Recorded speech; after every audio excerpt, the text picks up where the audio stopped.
साहित्य अकादमी पुरस्कार प्राप्त लेखक श्री सदानंद देशमुख यांच्या लचांड या कथासंग्रहातील एक कथा आज मी वाचणार आहे.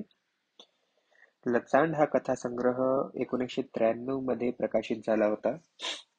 या कथासंग्रहातील ही कथा मी आज वाचतोय. कथेचं शीर्षक आहे कुरण. परीक्षेचा निकाल लागला तेव्हापासून मन थाऱ्यावर नाही. भानुदास केशवराव चिवटे म्हणजे मी MA Marathi first class first. हिवाळी परीक्षेचा रिझल्ट लागला तेव्हा आपण एकटेच प्रथम श्रेणीत. बाकीचे सगळे परीक्षा क्रमांक म्हणजे द्वितीय तृतीय. तेव्हा वाटलं आता आपल्याला सुवर्ण पदक नक्कीच मिळणार. नंतर गावातल्या वार्ताहरांना भेटलो, भरघोस बातम्या दिल्या, पेपरात छापून आणल्या, अगदी फोटो बिटो सह. अमुक तमुक विद्यापीठातून भानुदास चिवटे मराठी MA ला प्रथम. पण नंतर तालुक्याच्या एका प्राध्यापकाकडून समजलं सुवर्ण पदक फक्त उन्हाळी परीक्षेला असतं. तेही सलग परीक्षा द्याव्या लागतात. त्यामुळे आपला हिरमोड झाला. खेड्यात राहिल्याचा हा परिणाम. काही निश्चित मार्गदर्शन नसते. नाहीतर हिवाळीऐवजी उन्हाळी परीक्षा नसती का दिली? तर आयुष्यात अनेक पश्चातापाची कारणे ना प्रसंग. त्यापैकी आता हा एक वाढला. जून जुलै महिन्यात वर्तमानपत्रात खिचके जाहिरात सुरू. अर्ज पाठवायला सुरुवात केली. मध्यंतरी पेपरात असं वाचायला मिळालं की सिनियर कॉलेजसाठी आता MPhil PhD ची गरज नाही. फक्त MA ला B+ पाहिजे. आपण तर फर्स्ट क्लास, पर्सेंटेज 68. म्हणजे आपण आता थेट वरिष्ठ कॉलेजलाच प्राध्यापक होणार. एकदम पहिल्याच झटक्यात आपली निवड होणार. अर्ज पाठवायला सुरुवात केली. त्यात भरीतभर आपली NBC जात काट्याचा फासासारखी आडवी यायला लागली. कारण मराठीच्या बऱ्याच जागा राखीव असायच्या. मग चाळणी लावून अर्ज टाकायचे. बरेचसे कॉलेज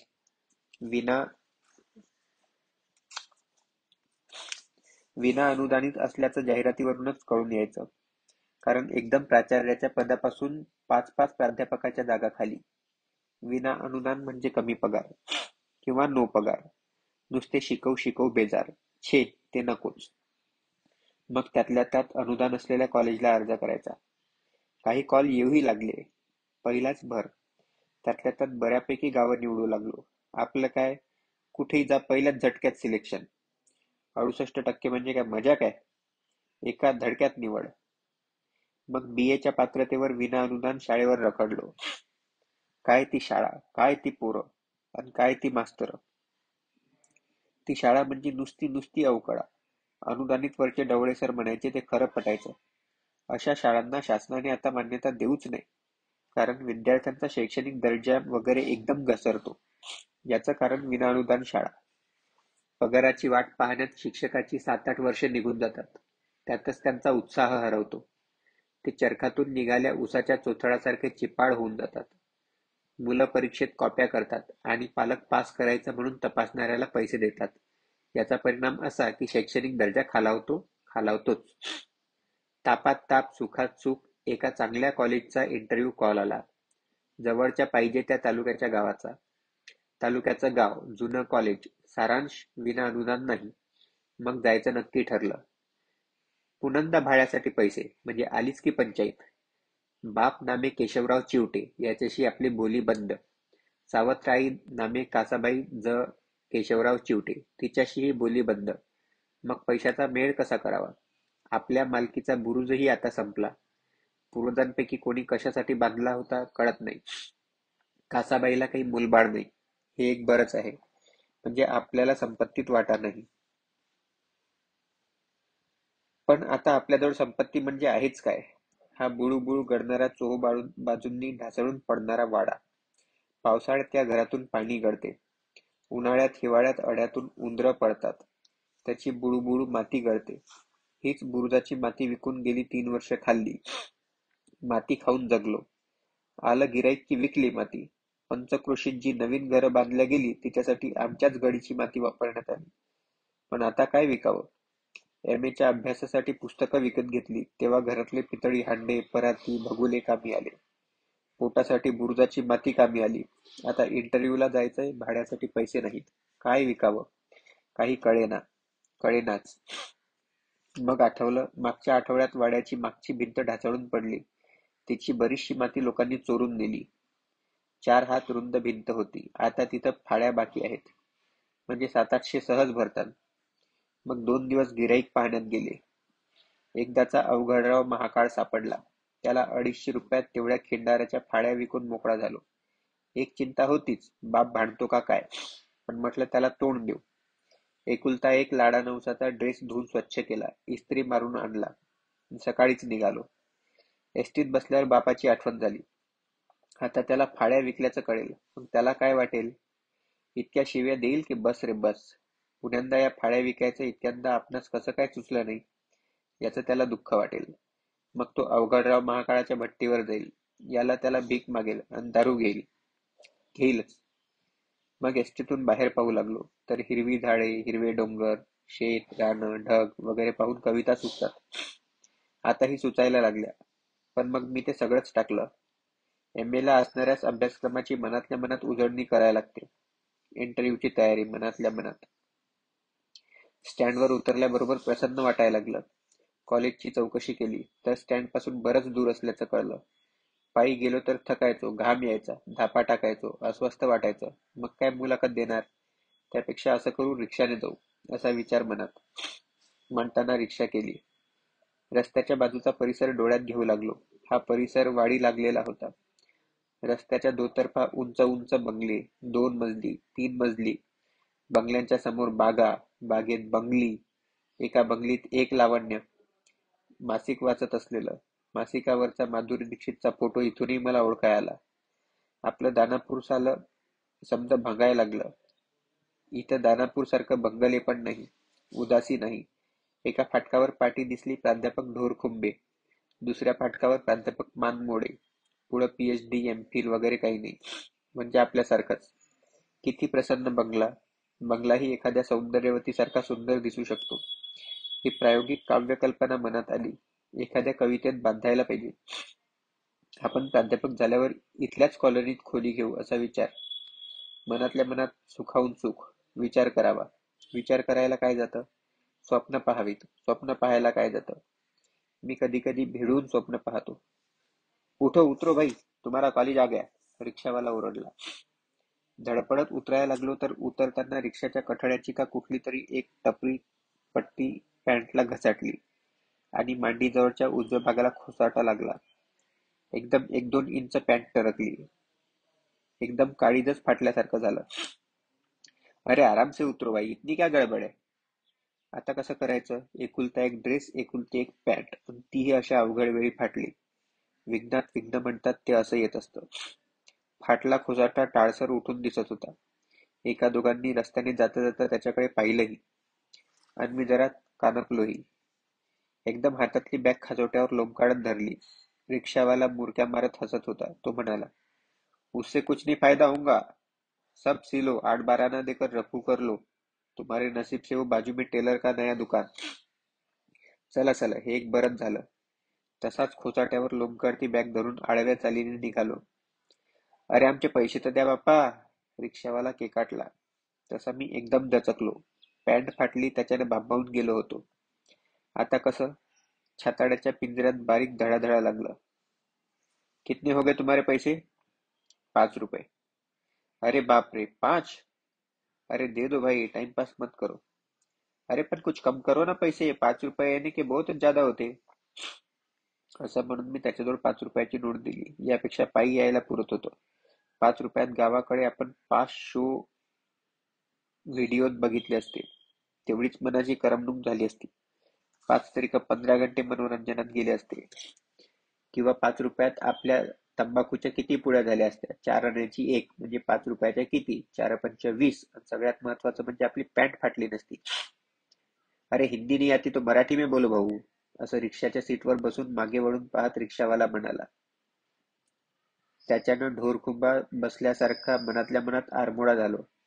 तसाच कानपत कानपत खोसाट्यावर बॅग झाकत आडव्या चालीने चालायला लागलो. टेलरच्या दुकानात आलो.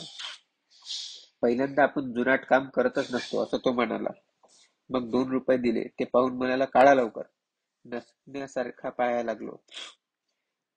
अरे असा मारक्या बैलावानी नको पाहू बाबा, 2 रुपये घेणं देणं शिवून. मग मी टेबल वजा कापड कापायच्या कपाटाआड लपलो. त्याला पॅन्ट काढून दिली. कमरेपासून खाली कपाटाआड झाकलो, म्हणजे उघडे पाय दिसायचं काम नाही. अंडरपॅन्ट ढगळवगळ होती. त्याच्यानं लाजायचं काम नव्हतं. घरी तर सारखं अंडरपॅन्ट वरच राहावं लागतं. एकुलता एक ड्रेस जास्त दिवस टिकावा म्हणताना आटोकाट जपावं लागतं. इस्त्रीचा पार चोळामोळा करत त्याने पॅन्टवरचा खोसाटा शिवून काढला. 2 मिनिटात पॅन्ट तयार. मनात आलं, पैसा कमवायचा तर टेलरिंगचं किंवा हजामतीचं दुकान टाकाय पुरते. कमी भांडवलात भरपूर कमाई. एरी आपलं 10 एकर वावर बापानं दारूच्या व्यसनात करार खरेदी दिलं. आता नोकरी नाही मिळाली तर असंच काहीतरी शिवून घेऊ. पॅन्ट घेतली. टेलरचे नसाण डोळे टाळत मी बाहेर आलो. शिवल्या जागेचे पिंजार दोरे उपसत बाहेर आलो. कॉलेजची भव्य दिव्य 2 मजली इमारत. लांब खोल्यांची लांबलचक विंग. समोर वरांडा. चौकोनी सिमेंटचे खांब. प्रत्येक खांबाजवळ कसल्या कसल्या लतावेलीच्या नक्षीबाज कुंड्या.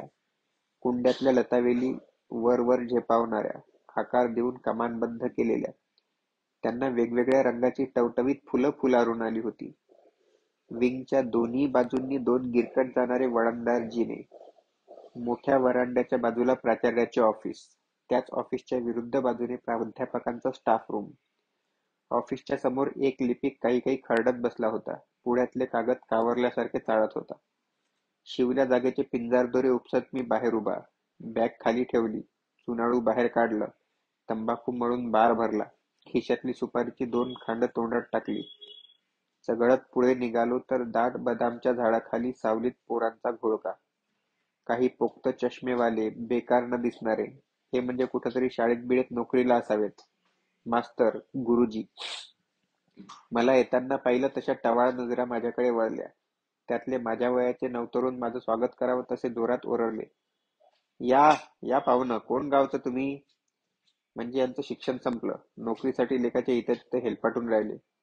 तरी खोड नाही मोडली. हे उद्याचे प्राध्यापक किंवा भारताचे भावी आधारस्तंभ. पण माणसाने नेहमी असं खेळकर असावं. आपल्या बापाच्या निष्क्रियपणापायी किंवा व्यसनापायी आपणास असं राहता येत नाही. हा भाग वेगळा. यांचे बाप चांगले नोकरी धंद्यावाले असावेत. म्हणूनच असे खुश आहेत. आपला तर भर जवानीत डंगऱ्या बैल झाला. मी त्यांच्याकडे वळलो. या या पाहुणं, कोण गाव तुमचं? पुण्यांदा कोरस. मौजे दानापूर, मी हसून सांगितलं, मराठीच्या जागेसाठी. मग काय खरं नाही. बार फुसका जाणार तुमचा. म्हणजे? समजल समजल. जराशी हिंमत धरा. आणि हिंमत नसली तर शांती धरा.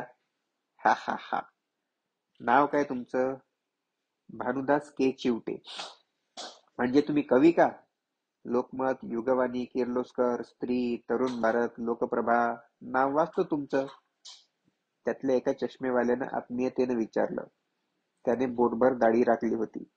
सलवार, झब्बा, गळ्यात शबनम, म्हणजे कवीच असावा. हो, नेहमीच येतात माझ्या कविता महाराष्ट्रातल्या सगळ्या दर्जेदार नियतकालिकात. म्हणताना माझ्या कानावर मुठभर मास किंवा मुठभर आनंद. आनंदी आनंद गळे. म्हणजे चला, कवितेमुळे आपण बाहेर ओळखलो गेलो. कविता जिंदाबाद की जिंदाबाद. या कवितेच्या वेळामुळे तर आपणास मौजे दानापूर या गावात मॅड समजतात.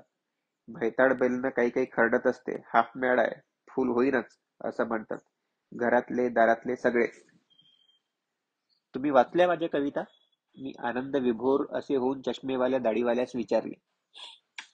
म्हणजे नाव वाचलं. कविता रती अनुष्टुभ यातही संवाद मध्ये एक कवी एक कस मध्ये तुमच्या कविता येणार होत्या. असं असं माझ्याही येतात याच नियतकालिकात. अरे वा, काय नाव तुमचं? श्रीधर वनवासे. हो, आहे वाचण्यात. मग आम्ही दोघे गर्दीतून नकळत तुटलो. बाकीचे आमच्याकडे आ वासून पाहत होते. आमचा संवाद कान टवकारून ऐकत होते. त्यांना यातलं काही कळत होतं किंवा नाही देवाच डोळे. पण वनवासी आणि मी बरंच काही काव्यासंदर्भात बोलत राहिलो. तसं वनवासी एकदम म्हणाला, चला चहा घेऊ. त्याचा बाप कुठल्या तरी ऑफिसात हेड क्लर्क होता. चला म्हणताना मीही निघालो. तर वनवासीने एकदम ब्रेक दाबला. त्याने विचारलं, तुम्ही सही केली का लिस्टवर? नाही बुवा, हा आपला पहिला अनुभव. मी हसलो. सही करा पहिल्यांदी. मी वनवासीच्या मागे निघालो. लिपिकाजवळच्या यादीवर सही केली. मराठी विषयाची वेगळी यादी होती. पहिल्या रकान्यात नाव, दुसऱ्यात पर्सेंटेज. सही करताना नजर वर खाल पासून खालपर्यंत नेली तर सगळ्यात जास्त मीच. 68च्या खालीच बाकीचे सगळे. म्हणजे मी मेरिटवर. म्हणजे लेखाचं आपलं सिलेक्शन नक्कीच. प्राध्यापक झालो की त्या पॉश प्राध्यापक कॉलनीतच जागा घ्यायची. बस झाला आता मौजे दानापूरचा बुळबुळ माती गळणारा भकास भयानक शापित वाडा. गावातले लोक म्हणतात, चलतीच्या काळात या वाड्यात भयानक अत्याचार झाले. त्याच्यानं या वाड्यास असा भंग आला. वाड्यातले वंशज करणीची फळं भोगायला लागले. पेन सदऱ्याला लावलं आणि पुढे आलो, तर वनवासे माझ्या फाटून शिवलेल्या पॅन्टकडे चष्म्यातून पाहतो असा भास झाला. म्हणताना त्यावर कातडी बॅग झाकली आणि आडव्या चालीने त्याच्यासोबत चालायला लागलो. वनवासेला विचारलं, तुम्ही कोणत्या जागेसाठी? इतिहास. पर्सेंटेज 58. असं सांगून वनवासेनं आपला उजवा हात डाव्या बगलीत घातला. तिथं घाम होता, तिथं खसाखसा घुसळला. म्हशीच्या थानाजवळ तिला पाणवण्यासाठी घुसळतात तसा. मग तो हात त्यानं नाकासमोर आणला. पाचही बोटांची टोकं एकत्र केली आणि नाकासमोर धरून फुलांच्या पाकळ्या उमलाव्यात तशी उमलून सोडली. आणि तो मन लावून डोळे मिटून बोटं हुंगायला लागला. तृप्त तृप्त झाला. त्याच्या या विशाल करणीने मी भेदरून गेलो. मराठीच्या यादीवर सगळ्यात जास्त पर्सेंटेज माझं. अरे वा, किती? त्यानं पुन्यांदा बगलेत हात घुसळून वास हुंकला. 68. मग तुमचं सिलेक्शन आहेच म्हणायचं, मेरिट प्रमाणे. असं बोलत बोलत चहाच्या टपरीजवळ वनवासेचा घामाचा वास होंगणं तृप्त तृप्त होणं सुरूच. कधी डाव्या बगलीतला कधी उजव्या बगलीतला घाम हुंगत होता. त्याच्याकडे पाहताना मलाही मोह अनावर झाला. मीही बगलेत हात घातला, पण वाटलं त्याला राग यायचा. म्हणताना मोह टाळला. असे अनेक मोह टाळायचे मी शिकलो होतो. मग मनात आलं, त्याने बगलेत हात घालून घुसळणं सुरू केलं की त्याचा हात खाली ओढावा आणि आपल्या हाती अगदी गच्च गच्च दाबून धरावा. पण मग हाही मोह टाळला. असे अनेक मोह टाळायचे मी शिकलो होतो. पुन्हा असं वाटलं की वनवासीच्या रूपानं हा कवी मित्र भेटला हे म्हणजे फारच चांगलं झालं. नाहीतर त्या टार्गेट पोरांनी आपला पार चिवंदा केला असता. मांजरीच्या पुढ्यात सापडल्या उंदरासारखं किंवा कुत्र्याच्या कोंडाळ्यात सापडलेल्या मांजरासारखं. तो काय तिकडे अजूनही गोंधळ सुरूच आहे. या या पाहुणं, कोण गावचं तुम्ही? समोरच्या बाकड्यावर एक शांत सालस तरुणी, एकदम स्मिता पाटील. तिच्याजवळ एक गुबगुबीत दुसरी बसलेली. तिच्याशी नजाकतीनं बोलत होती. हात पुढे करून विशिष्ट प्रकारच्या लोभसवाण्या हावभावात काही बाई बोलत होती. कानातले रिंग्स हलताहेत लुटू लुटू. बोलते बोलते खुदकन हसते, तर गालावर काय छान खळ्या पडतात. वनवासेशी बोलताना माझे डोळे पुन्हा पुन्हा तिकडेच वळायला लागले. तेवढ्यात वनवासेचा कोणी ओळखीचा पण मला अनोळखी आला. ते दोघं बोलत बसले. चहावाल्याने स्टोव पेटवला. त्याचा सर्र असा आवाज सलग सुरू झाला. ती स्मिता पाटील सारखी दिसत होती. तिच्याकडे पाहत होतो. एकदम टवटवीत हवा हवासा चेहरा. असा चेहरा हजारोत एखादा. माझ्या मनाचं हळूवार फुलपाखरू झालं. फार कमी वेळा अनुभवास येते ती गोड गोड सुख संवेदना हृदयात झंकारू लागली. केविलवाण्या माणसांच्या चुरगळल्या गर्दीत असा एखादा चेहरा काळीज मापून जातो की दिवसभराचा शिणभाग धुवून धुवून जातो. कळत नाही कशासाठी मीही अशा मोहित वेळी पुन्हा पुन्हा माझाही चेहरा मापून घेतो. पेन कागद काढून हे शब्द टिपून ठेवायला पाहिजे. पुन्हा काही बापजन्मात अशी कविता सुचणार नाही. पण तेवढ्यात वनवाशीशी बोलणाऱ्याने एकदम माझ्या खांद्यावर थाप मारली आणि मी दचकलो. तुमचं सिलेक्शन नक्कीच होते चिवटे, कारण इथं मेरिट तुम्ही, असं नौका माझ्याकडे पाहून हसत म्हणत होता. त्याला वनवासेनं माझ्याबद्दलची माहिती सांगितली असावी. त्याचं ऐकून मी हद्दीच्या पार असा सुखावलो. उकिरड्यातल्या आंब्याच्या कोळीतून फुटणाऱ्या फुटव्यासारखा टरटर लांबलो. तर मनात असा विचार आला की आपण प्राध्यापक झाल्यावर ही स्मिता पाटील सारखी दिसणारी आपली बायको व्हावी. मग आपण रस्त्यातल्या पॉश प्राध्यापक कॉलनीत बंगला घेऊ. दोघे सुखाने नांदू. हिलाही नोकरी लागेलच. दोघांचा पगार. मग काय, स्वतःचाच बंगला बांधू. चला उठा. आमचा चहा झाल्यावर वनवासी खिशात हात ढकलत म्हणाला. नवख्यानेही खिशात हात घातला. मीही घातला. तिघी तुम्ही ठेवा, मी देतो असं एकमेकास म्हणू लागले. मग थोडा थोडा गोंधळ झाला. मग त्याच्यानं टपरीवाला कसा आरबडून गेला. पण चहाचे पैसे वनवासेने दिले. आम्ही दोघांनीही त्याला देऊ दिले, कारण त्याचा बाप हेड क्लर्क. या घडामोडीत मी पुन्हा तिच्याकडे पाहिलं. एकदम सुंदर. बायको असावी तर अशीच. एक एक आपली वाढती आशा. दररोज मनावर घोंगावतात जरी निराशेच्या गोमाशा. कळत नाही या टाळाव्यातच तरी कशा. पण काही खरं नाही. MA च्या अभ्यासाच्या वेळेस ही डिग्री म्हणजे काय भव्य दिव्य वाटायची. ती मिळवली तर काय, हाती आल्यावर सगळं ओम फस. आता नोकरी भव्य दिव्य वाटते. ती हाती आल्यावरही असंच ओम फस वाटेल काय? सुंदर बायको म्हणजे आता भव्य दिव्य वाटते, ती मिळाल्यावर पुन्हा ओम फस वाटेल काय? आता काहीच सांगता यायचं नाही, पण आपल्या मनात विचार येतातच का असे? डगऱ्या बैलावरचे गोचिड जसे. चला, म्हणताना दोघे निघाले. थांबा हो इथंच, तिकडं कुठं चालता आता? मी कुरकुरलो. नाही, इथे माशा गणगण करून राहिल्या. जांभई देताना एखादी नरड्यात जायची आणि मग वांती व्हायची. वनवासीने पाजला चहा सांडून जायचा.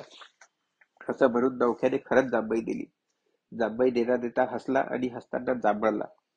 तर म्हणत आलं, कोणाला कशाची चिंता, कोणाला कशाची, पण चिंता सगळ्यांनाच, प्रतवारी वेगळी. असा विचार मनात सुरू. तर तापात ताप मलाही जांभई आली. तोंड वासाळून मी दिली. उजव्या हातानं अंगठ्याजवळचं बोट तोंडात घालून कांडी चोखावी तसं चोखलं, तर नखातला चुना घशात खसवसला. चला त्या झाडाच्या सावलीत बसू, म्हणताना वनवासी पुढे झाला. बगलेत हात घुसळून घाम हुंकायला लागला. त्याच्या मागे नवखा, त्याच्या मागे मी. बुळबुळके ना देख बुळबुळके. मग झाडाखाली बसलो.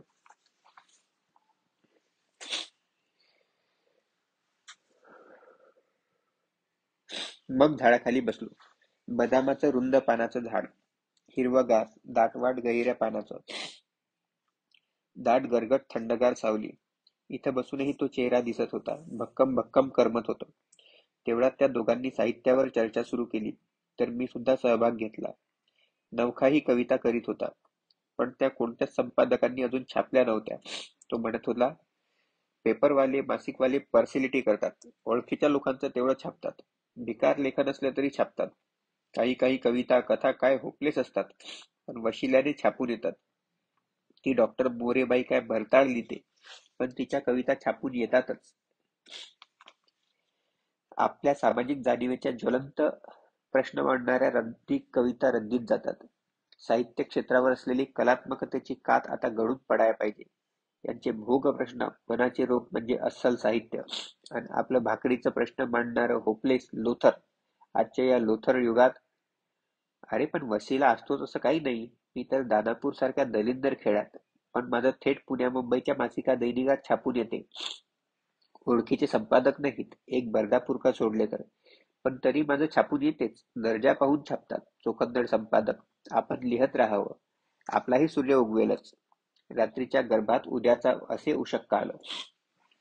दर्जा बिर्जा कशाचा बॉस, या शहरी लोकांच्या ग्रामीण कथा, ज्यांचं सगळं लाईफ जन्मापासूनच शहरात गेलं, त्यांच्या कथा. उथळ अनुभवाच्या, उथळ पांगळ्या, सगळी वैतागवाडी असते. सगळं खोटं लिहितात लेखाचे. बंगल्यात बसून शेतकरी शेतमजुरांची दुःख काय कागदावर उगाडणार? यांच्या कथेचा नायक मनाने नागरी आणि नावाने ग्रामीण होतो. खरं ग्रामीण साहित्य यादवांचं, ज्यांनी सगळं आयुष्य ग्रामीण साहित्याच्या लढ्यात झिजवलं. खरे हुंकार ग्रामीणांचे शरद जोशीचे, त्यांनी सगळं आयुष्य ग्रामीण शेतकऱ्यांच्या लढ्यात घालवलं. अण्णाभाऊ साठे, बोराडे, चंदनशिव खरे भोग मांडतात, ते खरं साहित्य. म्हणूनच तुम्ही लिहत राहा, खरं खुरं पाठवत राहा, कदर होईलच. मी त्याला अशी हिंमत दिली, पण बिचारा माझ्या जुनाट बुरुजावरच्या सारखा सर्व बाजूंनी ढासळून गेला होता. नोकरी नाही, घरची गरिबी, गरिबीवर व बेकारीवर कविता केल्या तर छापून येत नाही, म्हणताना तो वैफल्यग्रस्त झाला होता. जिंकण्या लावलेल्या डगऱ्या बैलासारखा झाला होता.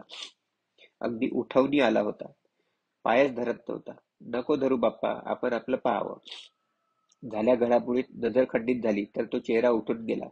भिरभिर डोळ्यांनी शोधायला लागलो, पण कुठे सापडलाच नाही. तसा मी बेचैन झालो. पण मग एकदम माझ्या अंगात समजूतदारपणा आला. स्वतःला म्हणालो, काय फायदा, काय फायदा असं टोकणी लावून. भिकारी हॉटेल मधल्या मालावर टोकणी लावतो दारात उभं राहून, तेवढ्याने का त्याचं पोट भरतं? अजिबात नाही. आपण धसकटे, खेडमे. आपल्या नशिबात अशीच असणार खेड्यातली येडी. कशाच मनावर अडकून घ्यावी ही स्वप्नाची बेडी. आधीच आपली काया झाली झुरडी लागून काळी बुडी. काढावा आता तंबाखूची पोळी. खिशात हात घातला, चुनाळू बाहेर काढलं, तर इतका वेळ विसरलेल्या फाटून शिवल्या पॅन्टीवर लक्ष गेलं. तसा मी आडवा बसून एकदम दक्ष झालो.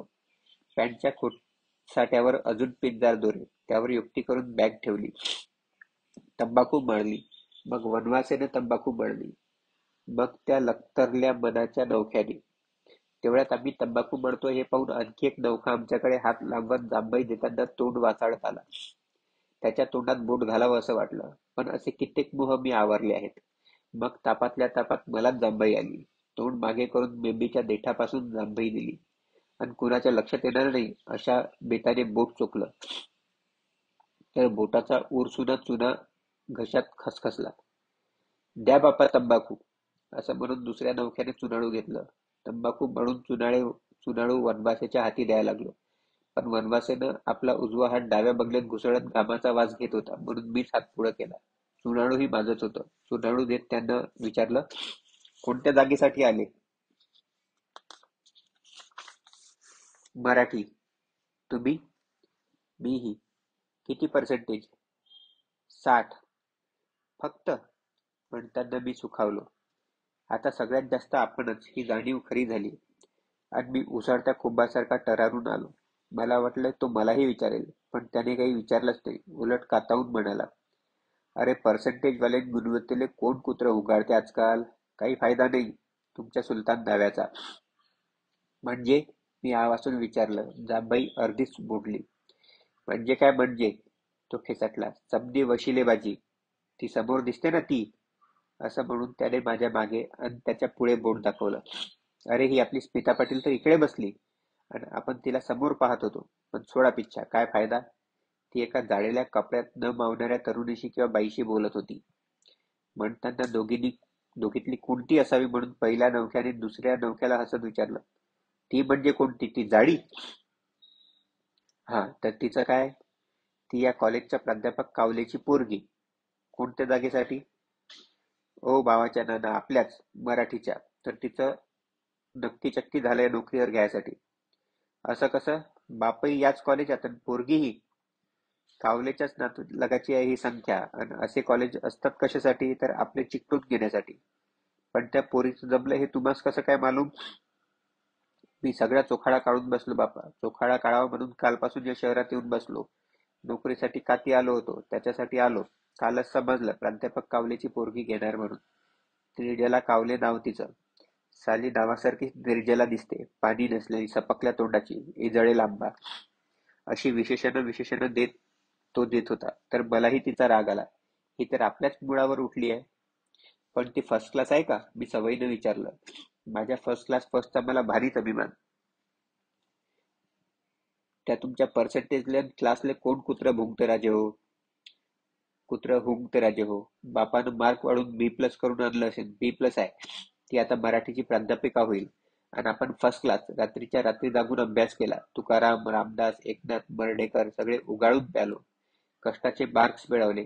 आपण फिरा घंट्या हलवत. देवाची ये द्वारी उभा क्षणभरी म्हणत. तो रागाने नुसता फणफण करीत होता. दुखावल्या सापासारखा. लाल गुंजार झाला होता गाजरासारखा. साले सरकारने आपल्या देशातली बेकारी पाहून एखादा कायदा करायला पाहिजे. फक्त माणसांना नोकऱ्या, बायकाच नाही. बायका नोकऱ्या करतात आणि माणसानं काय करावं? असं म्हणून तो हातावर हात धरून चोळायला लागला. घाम आलेला होताच, तर त्याच्या तळहातावरून शेवाळ्या सुटायला लागल्या.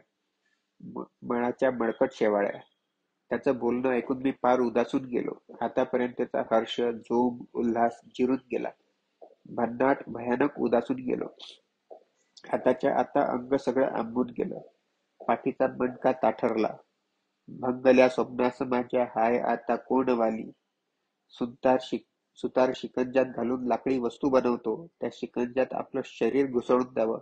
काट काट काट हाडं मोडतात. मोकळे मोकळे होतात. तुम्ही नाराज नका होऊ चिवटे. तुम्हास घेतानच. कॉलेजवाल्याच्या हाती काही नसते. विद्यापीठाकडून त्या त्या विषयाचे एक्सपर्ट येतात सिलेक्शनसाठी. असा सावळा गोंधळ होऊ नये म्हणून. एक्सपर्ट गुणवत्ता पाहून निवड करतात. वनवासेनं आशेचा एक दोर हाती दिला लटकण्यासाठी, तर मग निराशेच्या डोहात बुडता बुडता मी त्याला लटकलो. अरे सगळे संगनमत करतात, पार्ट्या जोडतात, बरोबर जे करायचं तेच करतात. काही खरं नाही. ते ज्याला घ्यायचं त्यालाच घेतात. पण चिवटेचं पर्सेंटेज दांडगा आहे. पुन्हा महाराष्ट्रातले प्रसिद्ध कवी आहेत ते. मग तुमचा कविता संग्रह निघाला काय? नवख्याने विचारलं. होय, हा रामधून. असं म्हणून मी काव्यसंग्रह हळुवारपणे बाहेर काढला. तो पहिल्या नवख्याने हाती घेतला. वनवासी बगलेत हात घालून नाकाशी नेत होता. फुगत होता. फुग्गो बिचारा. कोणी छापला हा काव्यसंग्रह? मराठी साहित्य संस्कृती मंडळाचं अनुदान मिळालं त्याला. पण नाव काही ऐकण्यात नव्हतं आलं, वाचण्यातही नव्हतं आलं. त्याची एक ट्रॅजेडीच झाली. 2 वर्षापूर्वी अनुदान मिळूनही प्रकाशकाने तो अजून प्रकाशित केला नाही. कुठं काय गाडं आणलं काही कळलं नाही. मी पत्र पाठवू बेजार. एकदा गेलो तर फॉर्म तयार, तेवढेच आणले एका पुस्तकाचे. पत्र पाठवून मुखपृष्ठ आलं. मग ते घरीच बाइंडिंग केलं आणि रामधूनची ही एक प्रत जन्मास आली.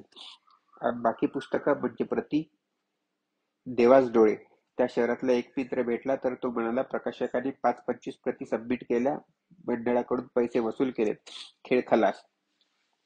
आता काही या रामधनची दुसरी प्रत हाती येण्याचा अजिबात संभव नाही. अजिबात नाही. जन्मताच तो मेला. असं म्हणून मी असं म्हणून मी पुन्यांदा उदासलो. खलास झालो. एकतर नोकरी लागू शकत नाही. जखम नंबर 2. रामधनची दुखरी आठवण. खुडली खपली. गळलं रक्त. आता कविता लेखन अजिबात बंद करावं. कविता लिहून कुठे पोट भरते, कुठे भिजतात सुकले ओठ. तेवढ्यात इंटरव्ह्यू सुरू झाल्याची हालचाल दिसली. मी माझी रामधून काव्यसंग्रहाची जन्मात आलेली एकुलती एक प्रत परत घेतली. बॅगमध्ये टाकली. ती गोड चेहऱ्याची इंटरव्ह्यू देऊन परत येताना दिसली. मग मी तिच्याकडे पाहिलंच नाही. काय करता पाहून झालं सगळं आधीच ठरलेलं. मग हा इंटरव्ह्यूचा फार्स कशासाठी? आपण काय काय आशा धरून येतो. प्राध्यापक होण्याची स्वप्न पाहतो. भाड्यासाठी पैसे नसतात. मग जुळवाजुळव कोणी भांडे विकतो, कोणी चांदीची ज्वारी विकतो, कोणी काही. मी पाळ्या विकून आलो. पण काय फायदा? साले एवढ्या भाड्याच्या पैशात एक ड्रेस शिवून झाला असता. कारण मानसिक त्रास झाला तो लाखो रुपयाचा. आम्ही समोर बसलो. चपराशी बाहेर उभा राहून बोंबलत होता. एक एक जात होता. हताशून परत येत होता. घंटे जात होते. गोड चेहऱ्याचा इंटरव्ह्यू झाला. बाप प्राध्यापकच. प्रश्न लिहून दिले असतील, तेच विचारले असतील, किंवा विचारले नसतीलही. कारण ज्याला घ्यायचं नसते त्यालाच जास्त प्रश्न विचारले जातात, असं वनवासी म्हणाला होता. ज्याला घ्यायचं त्याला नाही. तेवढ्यात एक बाहेर आला. पोक्त दिसत होता. चष्मेवाला. का हो, काय झालं? कोंडाळ्याने उत्सुकता फेकत विचारलं. मी लोणीच्या शाळेत मास्तरकी करतो. आमची संस्था चांगली, शाळा चांगली, हेडमास्तर चांगला, स्टाफ चांगला. पण नोकरी करता करता एम ए केलं. कर्मधर्म संयोगाने B+ मिळालं. म्हटलं कॉलेजवर जमलं तर बरं म्हणून आलो. तर हे म्हणतात कशाच चांगली नोकरी सोडतो, तिकडे सुखानं राहायचं, बंदीच्या मागं लागू नये, आपली अर्धी सुखानं खावं. पटलं आपणास. चाललो आता साभार परत. पण प्रश्न काय विचारतात? विचारतात असेच अडमतडम. पण मला सल्लाच जास्त दिला. इथल्याच एका प्राध्यापकाची पोरगी घेणार आहे म्हणतात. मग आपलं काय खरं? बरं जातो आता, गाडी हुकायची. म्हणताना तो धूम पळाल्यासारखा चालायला लागला आणि चालल्यासारखा पळायला लागला. त्याचं बोलणं ऐकून उरली सुरली आशा जळून राख खाक झाली. एकदम एकदम थकल्यासारखं वाटायला लागलं. मनावर, अंगावर, हातापायावर घनघोर गळत धावली. देहाचा डगडग दगडा झाला. झाडाच्या तोडल्या फांदीचा होतो तसा डगडग दगडा. आपण कशासाठी थांबलोय? असंच्या असं उठून गाडी धरावं हा विचार मनात उसळ्या मारायला लागला. तर मग माझंच नाव आलं. झुलता पडदा सारून आत शिरलो. मोठा झगझगीत पॉश हॉल, अर्धवर्तुळाकार टेबल, त्यामागे एक्सपर्ट, प्राध्यापक, कार्यकारिणीतले दोघं, असे एकूण 7-8 बसलेले. यांची बाहेरून वरांड्यातून फिरतानाच ओळख झालेली. ही एक्सपर्ट, तो दुसरा एक्सपर्ट, हे सगळे प्राध्यापक, कावले, कामपिसे, जगताप. नमस्कार. मी दोन्ही हात जुळवून नमस्कार केला. मराठीचे हेड कावले बसा म्हणाले. बसलो. काय नाव? कावलेने त्याच्या जवळची यादी चाळत चिवडत विचारलं. भानुदास केशवराव चिवटे. गाव? मौजे दानापूर.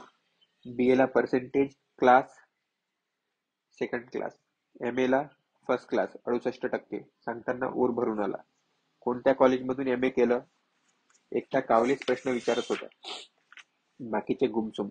बहिशाल, बाहेरून परीक्षा दिली, असं मी सांगितल्यावर तो हसला. काऊन हसतो बापा गरीब आले? नको हसू. मी माझ्या जवळची कातळी बॅग मांडीवर घेतली, उघडली. आतील फाईल बाहेर काढली, कावले पुढे ठेवली. पण ती प्राचार्याने उचलली आणि गुळाच्या पुळीला असलेला कागद चाळावा तसा चाळत बसला. MA ला कोणकोणते पेपर होते? बाईने विचारलं. अर्वाचीन कविता, गद्य, लोकसाहित्य, साहित्यशास्त्र, प्राचीन कविता, समग्र गडकरी, भाषाशास्त्र व व्याकरण, वाङ्मय, निबंध. तुम्हाला कोणता संत कवी आवडतो? तुकाराम. कारण आता कावले डोळे मिटून विचारत होता. तुकारामाने सामान्य माणसाच्या भावना आपल्या काव्यातून मांडल्या. आणखी आता डोळे मिटून तो खुर्चीत झुलत होता. तुकारामांची कविता म्हणजे स्वानुभव आहे. त्यांच्या काव्यात तळमळ आहे, आत्मप्रतीती आहे, भावविभोरता आहे, उत्कटता आहे. आणखी तुकाराम महाराज विद्यापीठापासून तो मंदिरापर्यंत आणि मंदिरापासून थेट नागरा वक्तात म्हटला जातो. आणखी त्यांची भाषा रोखठोक होती. नाठाळाच्या पाठी काठी मारणारी. कोणाची काठी? कामपिसेनं मध्येच दचकून विचारलं. त्याला काय वाटलं असावं कुणास ठाऊक, पण त्याच्या विचारण्याने ते सगळेच खो खो हसले. तुकारामाची. आणखी? कावलेनं झुलत विचारलं. प्राध्यापक साहेब गुमसुम होते. ते MSc PhD त्यांना साहित्यातलं काही कळत नाही असं मगाशी बाहेर ऐकलं होतं. त्याची प्रचिती आली. बाई टेबलावरचं एक पुस्तक चाळत निर्विकार होती आणि कामपिसे त्यांच्या स्लीवलेस दंडावर, बॉब केल्या केसांवर आणि चांदीसारख्या गोऱ्यापान तुकतुकीत देहावर टोपणी लावल्यासारखा. बाकीचे कंटाळलेले अन कावले झुलत डोळे मिटून बसलेला असं चित्र. म्हणजे विचित्र. आपण आलो इथं शेपटी हलव पुत्र. तुकारामाचा एखादा अभंग म्हणून दाखवा. बाईने मध्येच ही साखळी तोडली. तेव्हा मलाही बरं वाटलं. कावलेच्या झोपेतल्या प्रश्नांना आता मी सुद्धा कंटाळलो होतो. साला झोपाळू. मात्र एक खरं की उत्तर देताना मनावर कोणताच ताण नाही, कारण आपल्याला इथे घेत नाहीतच, मग घाबरा कशाला. ओले मूळ भेदी खडकाचे अंग, अभ्यासाशी संग कार्यसिद्धी. आणखी? कावले म्हणाल. भावरूढ तुका मुद्रा विठोबाची, न माने त्याची तोंडे काळी. आणखी? कावळे झुलत होता. याच्या अंगात भूत तर नाही? गाढव कुत्रा ऐसा मज ठावा. तसा कावले एकदम खडबडल्यासारखा जागा झाला. बरं ते जाऊ द्या. मराठी साहित्य संस्कृती मंडळाचे अध्यक्ष कोण? त्याला फळकेपासून बारलिंगेपर्यंत सर्व नावे सांगितली. आणखी आणखी करत होतो. तर एका नावाशी थोडा अडखडलो. मराठीत फर्स्ट क्लास आणि माहित नाही? कॉप्या करून पास झाले का? असं कामपिसेने विचारलं आणि गदगद हसला. तो हसला तसं कार्यकारिणीतले दोघं हसले. प्राचार्य हसला. मग बाई खुदकन अंग घुसळत हसली. तिच्या हातातल्या बांगड्या नाजूक किणकिणल्या. लष्कारा लष्कारा. सगळ्यात वरचढ कावले हसला. त्याच्याच हसण्याने त्याची झोप उडून गेली. आलेल्या उमेदवाराला पराभूत करण्याचाच तो आटोकाट प्रयत्न करीत असावा. चला आपली पोरगी इथं चिकटवणार आहे. खुश आहे. मजा आहे कावले बा तुमची. हसा हसा. गदगद हास. दिसतानले का तुपलेच दात. तुपल्या हसण्यात मपला घात. कशी करू तुझ्यावर मात. हसता हसता कावले इतरांना सांगायला लागला. अहो यांनी बहिष्याल MA केला आहे. म्हणजे प्रायव्हेट, म्हणजे नॉलेज कमीच असणार. रेग्युलर स्टुडंट शार्प असतात. हे म्हणजे पोपटपंची. पण त्याने काय फरक पडतो सर. पर्सेंटेज महत्वाचं असतं, क्लास महत्वाचा असतो. मी नकळत दीनवान झालो. बरं ते जाऊ द्या. आणखी तुमचे काय छंद? मी कवी पण आहे सर. असं. आच्छी. इथं त्याला माझ्या कवितेच्या नावानं आखथू करायचं असेल नक्कीच. हा आपला अंदाज. मी माझ्या घरच्या घरी बाइंडिंग केलेला आणि एकच प्रत जन्मास आलेला रामधून काव्यसंग्रह टेबलावर ठेवला. मनात आलं तो बाईने उचलावा, कारण ती एक्सपर्ट, विद्यापीठाकडून खास पाठवण्यात आलेली.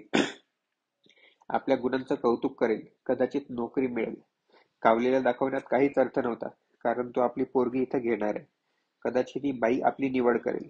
हा उरला सुरला आशेचा गठाळा धरून मी गळाठा होऊन बसलो होतो. तर ती काहीच बोलत नव्हती. म्हणजे याचं कारण काय असावं? काय कारण हो बाई याचं? सांग ना माय. तिने बसल्या बसल्या जागेसनं मान पुढे झुकवली. पुस्तकावरचं झाडाचं आणि पक्ष्याचं मुखपृष्ठ पाहिलं आणि नजर फिरवली. ती नेमकी कामपिसेकडे गेली. तर कामपिसे तिच्यावर टोपणी लागला होताच. म्हणजे आय व्हिटॅमिन घेत होता. तिची एकदम अशी नजर गेली तर त्याच्यानं कामपिसे एकदम कानपला आणि तिच्याही डोळ्यांच्या पापण्या विचित्र प्रकारे थरारल्या, कानपल्या. कामपिसेने काय करावं म्हणताना नकळत रामधून हाती घेतला आणि पानं चाळायला लागला. काय बोलावं म्हणताना म्हणाला, ही कविता म्हणून दाखवा. कोणती? कारण माझ्या बऱ्याच कविता मला तोंडपाठ होत्या. ही रामधून. असं म्हणून त्याने बाईकडे पाहिलं. हसला. पण बाई हसलीच नाही. ती नखास नख खेळवत होती. रामधून झाडामध्ये जाग पोळल्या रानाला, धुंद दुपार पाखरू साद घालते कोणाला. गातो एकलाच जीव तुंब दुपारल्या वेळी, मन आरतून फाटलं केली उन्हानं काहिली. असं म्हणताना सगळ्यावर डोळे फिरवत होतो. कावली कावल्याकड डोळे लावून ऐकत होता. कपाळावर त्याच्या आठ्यांचं जाळं जमा झालं होतं. म्हणजे साल्याच्या मनात येत असेल, हे फिसकले, कदाचित प्रभावित झाले आणि याला निवडलं तर मग आपली पोरगी. म्हणताना त्याच्या तोंडावर राग फाकला होता. तो झाकत नव्हता, पण त्याची ही भीती एकदम ओमफस होती, कारण कोणीच तसं प्रभावित होत नव्हतं. काबले बुवा, लेका हिम्मत धर, नाराजू नको. तुपलीत पतली छळांग पोरगी घेतल्या जाणार आहे, कारण या कुरणातला सांड तू. बाकीच्यांना माझ्या कवितेतलं काहीच कळत नसावं. नुसती गुणगाळ लावल्यासारखा मी कविता म्हणत होतो. बाई अधूनमधून कानात बोट खुपसून कामपिसेकडे पाहत होती. आपण म्हणायला सांगितलं म्हणून एकटा कामपिसे ऐकल्यासारखा दाखवत होता. तोही आता कावरल्यासारखा झाला होता, हाबकला होता. मग प्राध्यापक कावलेने तसेच डोळे लावून हाताचा पंजा पुढे करून मला थांबा थांबा केलं. मी थांबलो. बाहेर वरांड्यात खिडकीशी काही उमेदवार डोकावत होते. मला कविता म्हणताना पाहून मनातल्या मनात हबकले होते. मी सगळ्यांचे चेहरे पाहून घेतले. प्रतिसाद शून्यच होता. त्याच्यानं डंगऱ्या बैलासारखा हिरमोड झालो होतो. या कुरणात हे सांड बसले होते आणि मी भर जवानीत डंगऱ्या. कोणी छापला हा काव्यसंग्रह? अमुक तमुक प्रकाशन, म्हणजे साहित्य संस्कृती मंडळाचं अनुदान मिळालं होतं, नवलेखक अनुदान योजनेत. तेच तर म्हणतो, कारण आजकाल प्रकाशक कविता संग्रह छापतच नाहीत. असे 100 कविता संग्रह मी आज पावितो लिहिले असते. असं म्हणून त्याने सगळ्यांकडे पाहिलं. सगळ्यांनी मान हलवली. मग तो पुढं म्हणाला, पण काय फायदा? आजकाल कोणी वाचत नाही कविता. कथा कादंबऱ्या आजकाल कोणी वाचत नाही. सगळं टीव्हीवर रेडीमेड मिळते. पण चांगल्या दर्जेदार नियतकालिकात छापून आल्या होत्या ह्या कविता. आता बाई कविता संग्रह चाळत होती ती मध्येच म्हणाली, ग्रामीण प्रतिभांचा अधिक वापर केलाय. मी ग्रामीण कवी आहे, खेड्यात राहणारा, भोगलं ते शब्दात मांडणारा. तिथूनच एम ए केलंय प्रथम श्रेणीत. मग महानोरांचा प्रभाव असेलच, कावले पुन्हा म्हणाला. कारण आज प्रभावाखाली लिहिणारेच जास्त. ग्रेस, महानोर, सुरेश भट यांचा जबरदस्त प्रभाव या नव्या पिढीवर. पाहू संग्रह? असं म्हणून त्याने काव्यसंग्रह आपल्या हाती घेतला. सडका आंबा न्याहाळावा तसा न्याहाळला. सहज काही पानं चाळली आणि गड जिंकल्यागत म्हणाला, म्हणाला नाही, ओरडला. आहेच, आहेच महानोरी शब्दकला. तळ्यात सावली, मळ्यात माऊली, म्हणजे वाङ्मय चौर्य. नवीन काही सर्जनशीलता नाहीच. पक्षी, झाडे, नभ सगळंच जुनाट. तुमच्या ग्रामीण ग्रामीण कवितेचा राजा एकच, तो म्हणजे महानोर. कविता करता, मग काही कवी आवडत असतील, तुमच्या आवडीची कविता कोणती? असं आता बाईने विचारलं. दवात आलीस भल्या पहाटे शुक्राच्या तोऱ्यात एकदा. कोणाची ही कविता? महानोरांची? नाही, मर्ढेकरांची. मर्ढेकरांचं पूर्ण नाव काय? कावलेने पुन्यांदा डोळे मिटून विचारलं. बाळ सीताराम मर्ढेकर, म्हणजे बासी मर्ढेकर. केशवसुतांचं? पुन्हा साला झुलायला लागला. तसा मी वैतागलो. पुन्यांदा याच्या पोरीची निवड झाल्याचं आठवलं. याच्या रूपानं कुरणात सांड चरताना दिसला. राखीव कुरणात राखीत सांड आणि माड रानावर मी, भर जवानीत डंगऱ्या बैल.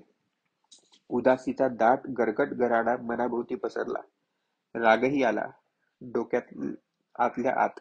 आता आपला मेंदू वितळेल आणि द्रवरूपात कानावाटे बाहेर येईल, किंवा तापल्या डोक्याचा प्रचंड स्फोट होईल. ठिकऱ्या ठिकऱ्या होऊन मेंदू बाहेर उडून जाईल.